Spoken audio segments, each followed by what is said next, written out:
আবু বকর সিদ্দিকী প্রচার করেছিলেন। ওই আকীদার নাম হলো আকীদায়ে আশারী মাতুরিদি। জোরে বলুন না সুবহানাল্লাহ। কোথায় আছেন সাহেব? বন গায়ে নাহলে 2-4 দিন ডিম ফুটে ফুরুত করে ওঠে, তারপরে কোথায় গায়েব হয়ে যায় দেখেন না, সিজনাল হয়ে যায়। যখন নবী দিবস আসলো, বিল থেকে বার হলো, চুহা মুখ বার করলো, নবী দিবস করা বেদাত, মিলাদুন নবী করা বেদাত, ওই করা বেদাত। দেখুন মিলাদুন নবী চলে গেছে, ফের গর্তে ঢুকে গেছে, আবার বেরোবে কখন? সেই সৌরাতের সময়। সৌরাতের এইসব কোরআনের এই হাদিসের নেই, হালুয়া রুটি করা আছে, কোনো কোরআনে হাদিসে হালুয়া রুটির কথা নেই। ওসব হচ্ছে বেদাত করলো, বেদাতেন দালালা, দালালা তো ফিন্নার, এইসব করলে জাহান্নামে যাবে। ভাই হালুয়া রুটির কোনটা হারাম? আমি জিজ্ঞেস করেছিলাম একটা মৌলী সাহেবকে, ওদেরই। ভাই হালুয়া রুটির কোনটা হারাম? ওই শবে রাতের দিনে করছেন, ওটাই তো হারাম। ওটা কি বেদাত নয়? সাহাবার যুগে করেছে, এর যুগে করেছে, ওর যুগে করেছে। আমি দূর ভাষায় চুপ করুন। সাহাবার যুগে মসজিদে ফ্যান লাগিয়ে নামাজ পড়েছে? সাহাবার যুগে পাকা মসজিদ করেছে? চিনি হারাম, সুজি হারাম, ঘি হারাম, কথা বুঝতে হবে, তেল হারাম, চুলোর আগুন হারাম, তোমার বাড়ি হারাম। কোনটা কেন হারাম হবে বুঝিয়ে দাও। আমি নিজেও খাবো, মেহমানদারিও করবো, গরিবদেরও দেবো। আল্লাহ মেহমানদারির সওয়াব দেবে, গরিবদের বিলবাস সওয়াব দেবে, নিজে আসুদা হবে তার সওয়াব দেবে। বলুন না সুবহানাল্লাহ।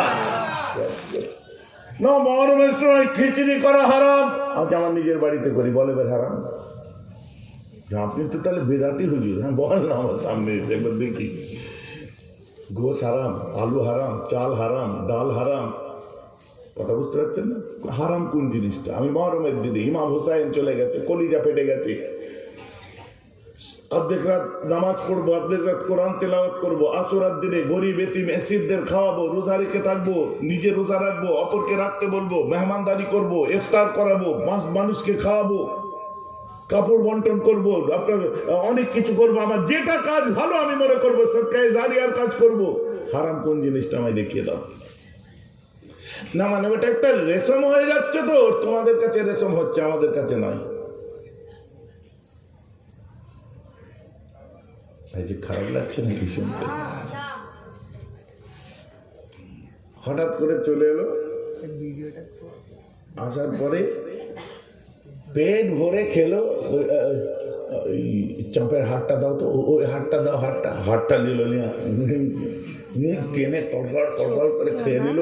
খেয়ে যখন খাওয়া শেষ হলো, প্যান্ডেল থেকে বেরিয়ে আসছে, রান্না কেমন হলো গো? খুব ভালো রান্না হয়েছিল। রাগ করবেন না, এই 7 দিনে 4 দিনে এইসব করা কিন্তু বেদাত ভাই। সে রান্না যত বেদাত। ওই ছেলেটাকে জিজ্ঞেস করছি মাল বেঁচেছিল, বন্ধু এমন হাতে করে এসেছিল, 5 কেজি রেখেছিলাম, সেও ফের চড়িয়ে দিতে হলো। মালের বেলায় বাঁচছে না, ফতোয়ার বেলায় ঠিক আছে। যদি বেদাত হতো, জালাল সে থেকে এতে কি করতে হয়েছে? সেখান থেকে বলে দিতে পারতিস আমি ওইসব জায়গায় যাই না। হ্যাঁ খেলি কেন? বড় হসপুর থেকে এখানে মরতে হয়েছিস কি করতে? হ্যাঁ ঢাকারটা নয়, জালাল সেই মনোজ ছেলেদের এরকম কোনো মাথায় হাট করছে। আবার ওখান থেকেও এসেছে, কি বলে পলগুস্তিয়া থেকে এসেছে। রাগ করবেন না মুসলমান, সওয়াবের নিয়তে আমি যদি মেহমানদারি করে কোনো আপত্তি নেই। হ্যাঁ আমার নিজের বউ রান্না করবে, লোকের ধার করাবো নাকি? হ্যাঁ শরীয়ত বহির্গত কি ঢুকবে? একজন আমাকে বলছে, না ওহদের যুদ্ধে আল্লাহ রসুলের দাঁত শহীদ হয়ে গেছিল, তো ওই জন্য নবী নরম জিনিস খেতে পছন্দ করতেন, তাই শবে রাতের দিনে আপনারা হালুয়া নরম জিনিস করে খান।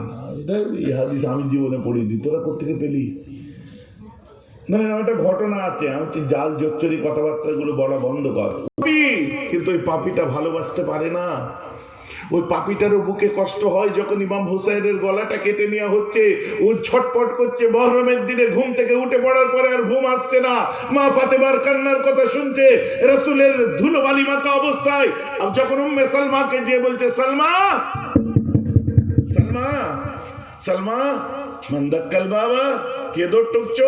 দৌড় খুলে দেখে রাসূল পাক বাবরি চুল জুব্বা ধুলোয় ভর্তি হয়ে ঝরঝর করে কাঁদছে। সালমা ঘুমাচ্ছিস?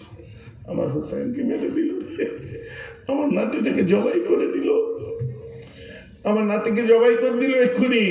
আমি কারবালা থেকে এখন আসছি, মাটিটা দেখ না, আল্লাহ রসুল একটা মাটি দিয়েছিলেন ইমাম হোসাইন জন্মাবার সময়, এবং উম্মে সালমাকে বলেছিলেন, সালমা আতানি জিবরাইল ফাআখবারানি আন্না ইবনি আল হুসাইন বা'দা বিন্নি বিআরদিল ইরাক ইয়াকুলুহা কারবালা।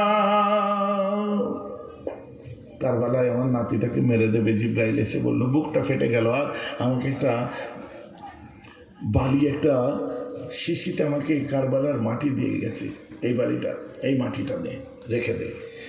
ইজা তাহাওয়ালাত তুরবাতুন বিতুরবাতিল হামরা ফাকাদ কুতিলাম, যখন দেখবে এই মাটির রংটা লাল বর্ণের হয়ে গেছে, জানবে আমার হুসাইন আর দুনিয়ায় নেই।